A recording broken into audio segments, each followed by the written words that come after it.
Pokemon Legends ZA is the second spin-off of Pokemon Legends, created by Game Freak, releasing on October 16, 2025 for the Nintendo Switch 2. Outside of a few questionable choices, I feel like it hinders the experience of Pokemon ZA, in which I want to get into later. The game revolves around the future, with the map itself being called...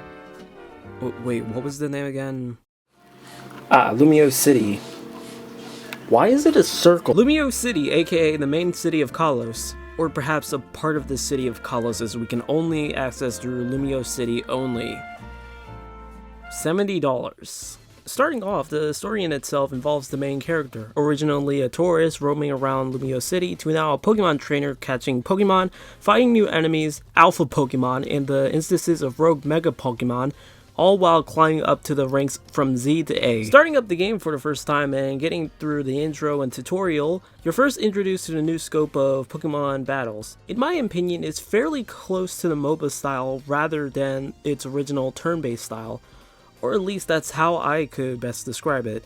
It feels responsive to know where to place my Pokemon even if I'm not the one exactly controlling my own Pokemon, which I could say is a flaw with this kind of gameplay. I get that this is a technically new mechanic, but it works well enough, at least for casual play.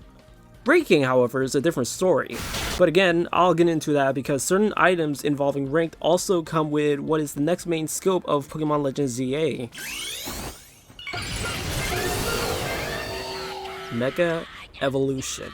If you don't know, Mega Evolution is a way to strengthen your Pokemon for a limited amount of time. To obtain these Mega Evolved for a certain Pokemon, all you really have to do is either fight rogue Pokemon throughout the story to obtain Mega Stones, or buy Mega Stones through Stone Emporium and Quasardico. That one. Fighting with other people to get a Mega Stone for the Kalos starter Pokemon, however, you need to play ranked. Ranked battles for someone as good as myself is just as fun as hitting someone with a toy car compared to being hit by a Ram truck. Again, I am not a competitive player. I don't really focus on certain IVs or certain strategies, whatever. Sure, it might be different when it comes to friends, but I am a casual player and I will always stay like that.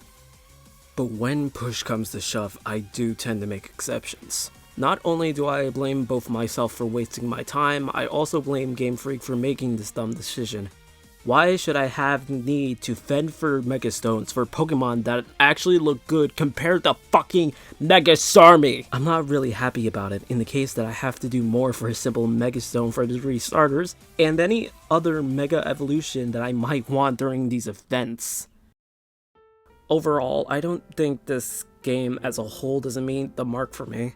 I've been mainly disappointed with how the Pokemon games have been showing up for me, in which many cases they were buggy, glitchy, performance-wise, an awful experience alongside the previous entries.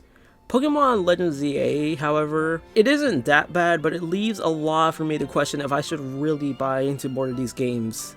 Anyways, I hope you guys liked the video. Again, it took me a while to make this one after so much frustration between games and more. If you want to see any more videos, then by all means, like, subscribe, support me through Ko-fi, and I'll see you guys in the next video. Peace!